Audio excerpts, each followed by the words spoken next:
Tired of endless videos that take up hours of your day? You've come to the right place. Welcome to Summary Channel, where we do the hard work for you. Here you'll find the best summaries of those endless videos. From documentaries and lectures to interviews and in-depth analysis, we give you the essentials in just a few minutes. Don't forget to subscribe, hit the bell, and join our community. Don't miss out on valuable information.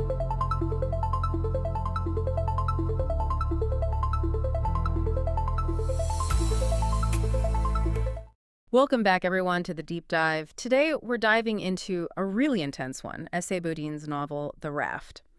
And yeah, a special hello to Zara. Thanks for suggesting this one. Is quite a story. Because this isn't just, your standard survival tale. It's about a young girl, Robie, pushed way beyond her limits. She has to face her fears, figure out what she's capable of, and deal with being completely, terrifyingly alone. We're going to follow her whole ordeal, look at the twists, and there are some big ones, and sort of unpack what it all means. So if you're ready for that kind of adventure, well, okay, let's unpack this. So first we meet Robie. She's 15, living this pretty unusual life out on Midway Island. Her parents are research biologists there. Right, so she has this strange mix, doesn't she? Like, incredible freedom in some ways. Totally. Golf cart, homeschooling whenever, hanging out with National Geographic photographers, that kind of thing. But then also, as she says, a lot of suck moments. Yeah, like the internet cutting out, no cell phone, being the only teenager around 50 adults. Sounds quite isolating. And interestingly, despite living literally surrounded by the Pacific, she's really oceaniverse, prefers swimming pools. Which is a key detail, definitely. Her escape hatch is visiting her Aunt AJ in Honolulu. That's her connection to, normal teenage life. But it's that visit that actually sends her back early. Right. She has this really scary encounter with a stranger on the street in Honolulu.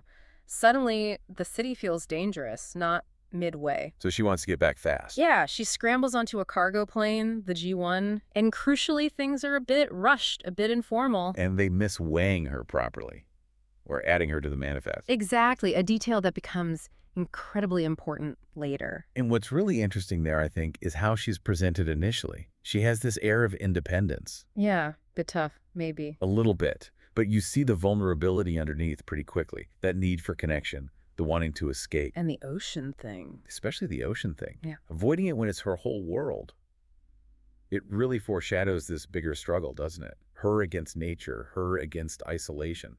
It's like she's already resisting something uncontrollable even before the crash. Exactly. It sets up that internal versus external conflict perfectly. And then the external reality hits hard. The cargo plane, the G1, hits terrible turbulence. Loses an engine. And crashes, Chaos. just like that, into the Pacific. It's chaos. But the co-pilot, Max, he's young too, he actually manages to get Robie into a survival raft just before the plane goes down. Heroic. Absolutely heroic. But survival isn't instant relief, is it? Not at all. Max is unconscious, serious head wound. The raft is leaking. Thirst, hunger, it all hits immediately. And she's alone, or, well, sort of alone. What's the most terrifying part right then, do you think? The physical danger or? Well, I think it's the sheer weight of responsibility. Suddenly, it's not just about her own survival. It's both of them. Right. And Max is completely helpless. It flips the script from just being scared for yourself to being terrified for someone else and because of someone else's dependence on you. Yeah, that question hangs there. Is it worse to be truly alone or alone with someone you're responsible for but who can't respond? That's a heavy burden. Immense pressure. And then amidst all that, Max's ditty bag. His personal bag. Becomes this focal point. Yeah. She hesitates, but eventually desperation wins. She opens it hoping for, I don't know, water, food, anything. But what she finds is something else entirely. The flight manifest for the G1. Oh, man. She scans it, looking for her name. And it's not there. It's not there. And then the other shoe drops, remembering she wasn't weighed, thinking about the plane's weight limits. And the chilling thought. Maybe her extra unrecorded weight. Maybe that contributed to the crash. It's a horrifying possibility. A secret she now has to carry alone on that raft. And that realization, that's what really changes the game for her, isn't it? Absolutely. It's a massive shift. It's not just I'm lost. It's I'm lost. Nobody knows I'm here. And maybe this is partly my fault. The guilt on top of the fear. Exactly. That potential unwitting role, plus the implication that rescue isn't coming specifically for her because nobody knows she was on board. That just adds this crushing layer of psychological weight. Yeah, it completely reframes her struggle. It's not just about the elements anymore. So desperation really kicks in. She has to make these impossible choices. Like with the raft leaking. Yeah, to bail it out properly, Yeah. she ties the unconscious Max to the raft and puts him in the water, temporarily. Oh, wow. It haunts her, obviously, but she rationalizes it as necessary. Pure survival instinct overriding everything else. You see that clash happening, survival versus, well, basic human decency or care. And then the Skittles. Ah, the Skittles. She finds this huge bag in Max's stuff. The survival guide says don't eat without water, but she's starving. And she gives in. She does. Feels guilty, but does it anyway. And she even does that thing. Picking out the purple ones she doesn't like, saving them for Max. That little detail is so telling, isn't it? It really is. It sounds almost mundane, sorting candy, but in that context. It highlights how those normal human impulses get warped. The rationalizations, the tiny acts of saving some for later, even while breaking the rules, it just shows that erosion of normal behavior. Yeah, the fight between guilt and pure instinct, it's all there in that bag of candy. Okay, so eventually, the raft makes landfall. An uninhabited island, probably Lysianski. Survival continues, but it takes a different shape. Right, because now Max starts talking. He wakes up. Yeah, he talks to her, shares stories about his life, wrestling, this girl Brandy, a car crash. So psychologically, what's going on there? That's obviously not really happening. No. It's pretty clearly a coping mechanism, right? Her mind is just creating the company it desperately needs. Using bits she might have gleaned from his journal or things he said before. Exactly. Filling in the blanks to create this conversational partner, it's her brain's way of trying to stay sane in that extreme isolation, fighting off the sheer terror of being utterly alone. Makes sense. A way to externalize her thoughts and fears. Meanwhile, the real world on the island is still incredibly harsh. She tries signaling flares are the wrong type, a plane flies over but doesn't see her. And she sees the real environmental damage too, doesn't she? Yeah, the marine debris is everywhere. She finds an albatross chick skeleton just full of plastic.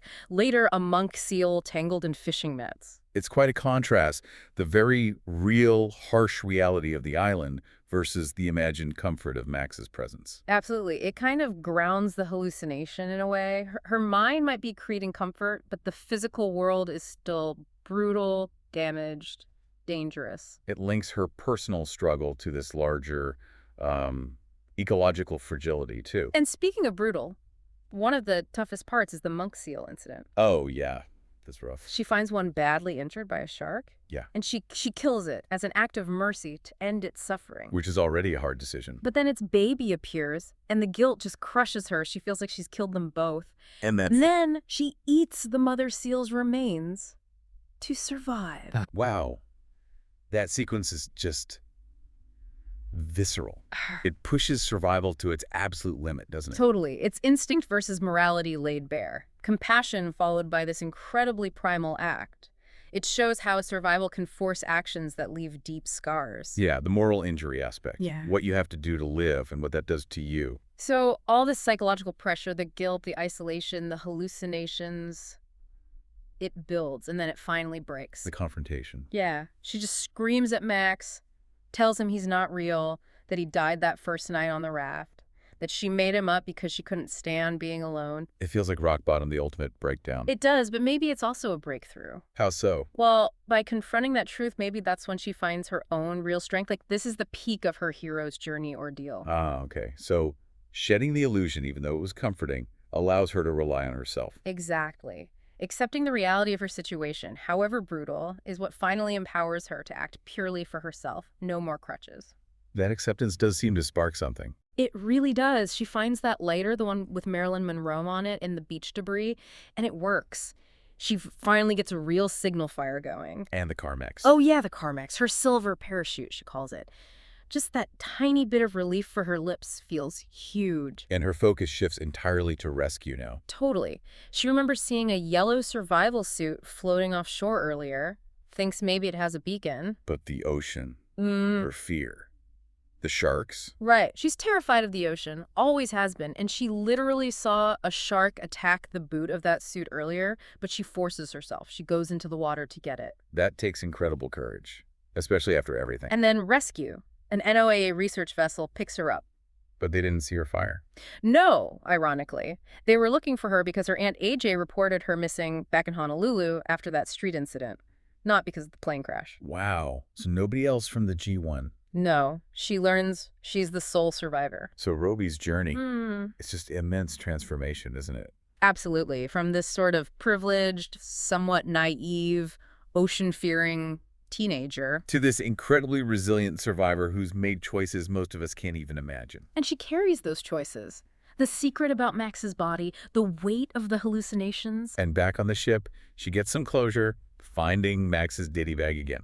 Yeah, she reads his therapy journal, learns about his own trauma, the car crash that killed Brandy. She gets to know the real Max, in a way, after living with the imagined one. But then there's that final twist. The necklace. Max's silver thumbprint necklace, which somehow ends up in the raft with her, which seems impossible. Totally impossible. And then she finds a second thumbprint on the back. A man's. So what do we make of that? What does it symbolize? That's the lingering question, isn't it? Is it just like a final echo of her trauma, her mind creating a physical object? Or something more, like a symbol of connection. How maybe Max's presence, even imagined, genuinely helped her survive, left a mark. That his story became part of her story. Yeah. Maybe suggesting that even when we feel completely alone, the connections we forge, real or imagined, are still with us, still shape us. It really makes you think, doesn't it? About luck, about survival, and about what we carry inside us, what connections persist, even in total isolation. So yeah, a huge thank you again, Zara, for pointing us towards this really powerful, thought-provoking book. And stick around, everyone, because we definitely have more deep dives and surprises coming your way soon.